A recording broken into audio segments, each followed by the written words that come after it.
এরে খাব্বাব কালেমা সার খাব্বাব রাদিয়াল্লাহু তাআলা আনহু বলে, ও খলিফাতুল মুসলিমিন ওমর, আমি আমার নিজ কানের মধ্যে আওয়াজ শুনতে পাই।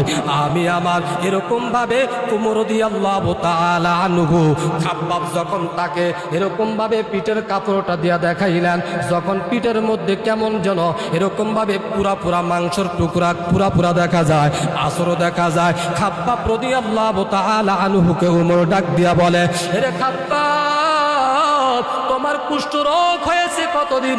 খাব্বাব রাদিয়াল্লাহু তাআলা আনহু বলে, এরকম ভাবে আগুনের মধ্যে শোয়াইয়া বুকের মধ্যে পাথর দিয়া আর পেট দিয়ে আঘাত করে খাব্বাব কালেমা সার, আমি ওই কালেমা না সেরে আমি আমার নিজের কানের মধ্যে মাংসগুলা পুরার আওয়াজ পাই। আর আমি আসমানের দিকে তাকাইয়া বলি, ও দয়ার মালিক, আমাকে যদি দুনিয়ার আগুনে যদি পুড়তে হয় আরো তেজ দিয়া বেশি পুরে, কারণ দুনিয়ায় আগুনে পুরা ভালো, কিন্তু জাহান্নামের আগুনে পুরা ভালো না। জোরে বলেন ঠিক কিনা?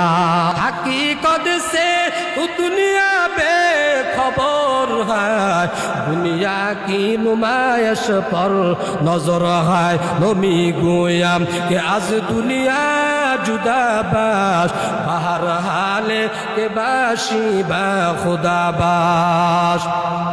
দেখছেন সাহাবা একরাম ইমানের জন্য কি পরিমাণ কষ্ট করেছে। আজকে আমাদের ইমান কই? আমরা বরং এরকম ভাবে ডাইরেক্ট মুসলমান, কেমন যেন বাবা মুসলমান পারে আমরা মুসলমান। ইমানের জন্য বিন্দু পরিমাণ কষ্ট কেউ করেছেন? অথচ সাহাবা একরামদের জিন্দিগি পড়েন, প্রত্যেকটা অধিকাংশ সাহাবা একরাম শুধু কালেমা গ্রহণ করতে যে পরিমাণ কষ্ট করেছে, আমার মনে হয় আমাদের চামড়াগুলো যদি এখন টেনে টেনে ছিঁড়ে ওই পরিমাণ কষ্ট হবে না। তাই আসুন আমরা এই দামি ইমানটাকে যেন এক কথায় নষ্ট করে না ফেলি। বড় আফসোস লাগে, এমনও মুসল্লি এমনও কথা বলে, হাসতে হাসতে ইমানটাকে নষ্ট করে দিচ্ছে। ইমানটাকে কোনো কিছুই মনে হচ্ছে না, ইমানটাকে মূল্যহীন মনে হচ্ছে। ইমান সবচেয়ে বড় দামি সম্পদ। মনে রাখবেন, যে ব্যক্তির সর্বশেষ জবান দিয়ে বের হবে লা ইলাহা ইল্লাল্লাহ দাখালাল জান্নাহ, ওই ব্যক্তি জান্নাতের মধ্যে চলে যাবে।